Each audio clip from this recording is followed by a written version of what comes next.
Enquanto Andréa Sadi tenta justificar o desastre político envolvendo Tarcísio de Freitas e o secretário Derrite, Merval Pereira e Thomas Dávila desmontam, ponto a ponto, o argumento da jornalista. O debate na Globo News acabou virando uma aula sobre como a direita tenta manipular o discurso da segurança pública e como a verdade acabou prevalecendo. Veja. Thomas, eu conversava com alguns parlamentares sobre por que da tamanha irritação do governo.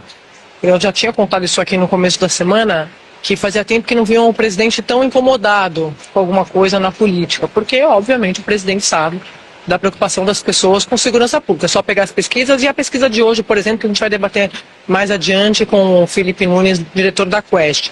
Segurança pública vai ser o grande tema da campanha de 26 na avaliação, tanto da direita quanto da esquerda. A diferença é que a direita sempre teve uma entrada com esse assunto. As pessoas se identificam a direita como defensora desse tema, diferentemente do que elas veem na esquerda. Quando a esquerda, com o governo Lula, apresenta a proposta, a PEC, de emenda à Constituição da segurança pública, eles viram nisso uma chance de conseguir engatar e de construir uma narrativa de fato. Ó, a gente está atento, a gente está ouvindo, e a gente tem aqui uma proposta, falta o Congresso aprovar.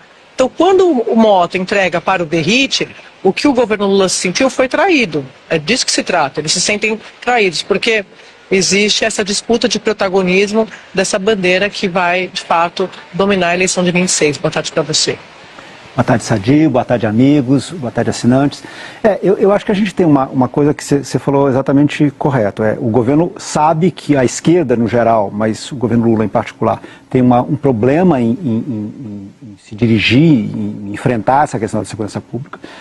Fez um PL antifacção que era bom, e o presidente Hugo Mota decidiu dar exatamente esse projeto bom para o discurso da oposição.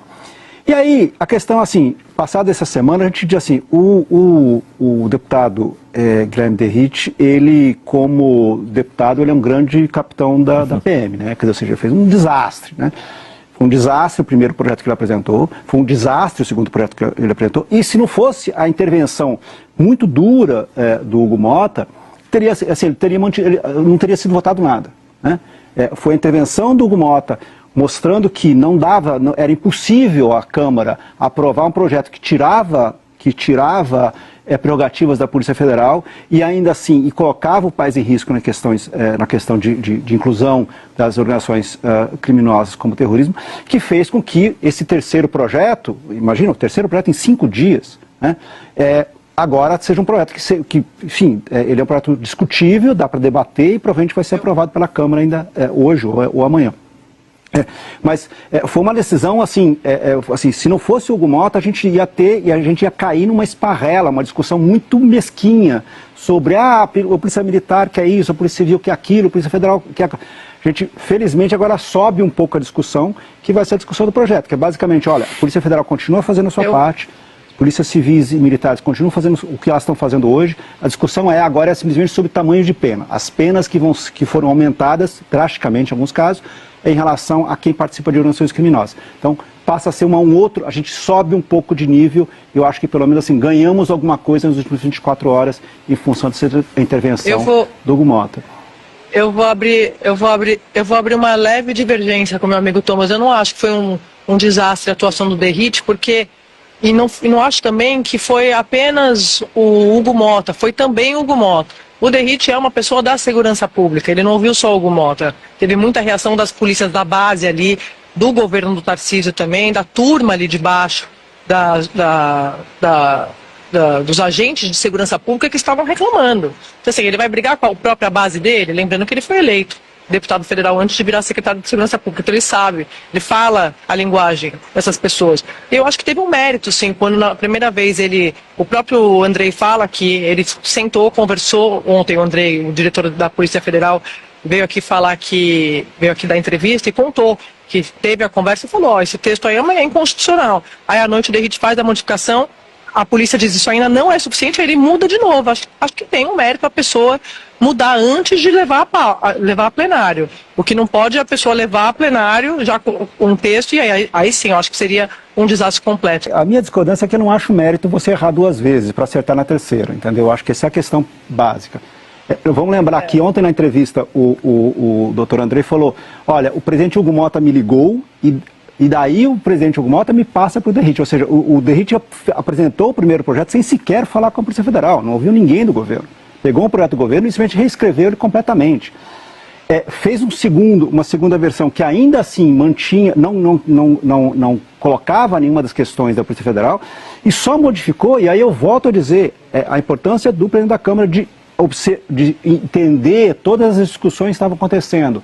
Aqui, a gente colocando vários especialistas, tanto aqui no Estúdio I, como em outros programas da Globo News. Várias pessoas falando, olha, isso aqui é um absurdo. E aí, sim, finalmente, pressionado, ele pega e cede, e aí a gente tem um texto que dá para discutir. Agora só um pouquinho, o Meirelles quer falar. Não, eu acho que tem dois exemplos. Tem que avisar rápido, né? Por causa do... Tem dois casos aí. O DERIT foi convocado para ser relator desse processo com um projeto. O Tarcísio botou o DERIT ali para fazer uma coisa, que era o primeiro projeto. Então a intenção não era boa. Já estava encaminhada para ser uma coisa completamente distorcida. Aí perderam. Então é derrota do DERIT e do Tarcísio. Aí fizeram uma segunda tentativa de botar alguma coisinha. Não deu. Então, segunda derrota. Então, é o seguinte, mérito nenhum. Eles foram derrotados politicamente pela opinião pública, pela opinião dos especialistas, pela opinião da maioria parlamentar. Eles foram derrotados e tiveram que assumir uma versão palatável para a maioria. É isso que aconteceu. E vão botar esse texto para votar, né? Porque isso teve uma... Você falou do governo, ponto para articulação do governo. Aí eu cito de forma específica o deputado Lindbergh, que está super atuante, tanto na PEC da blindagem quanto nesse PL aqui antifacção.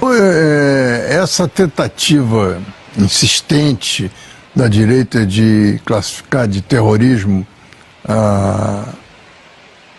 o crime organizado no Brasil é de uma estupidez inacreditável, porque prejudica o próprio país, prejudica economicamente o próprio país. A gente estava conversando aqui, o Thomas estava lembrando, ninguém quer ter terrorismo no mundo, nenhum país quer admitir que tem terrorismo, porque isso impede investimentos, atrapalha a atuação no mundo financeiro. Qualquer banco brasileiro vai ficar exposto a penas internacionais por causa da desconfiança de que o terrorismo está usando o sistema financeiro brasileiro. Então, é mais do que ser vira-lata, né? É um complexo de sei lá o que mais, querendo ser pior do que a gente realmente, porque a gente não tem terrorismo no Brasil.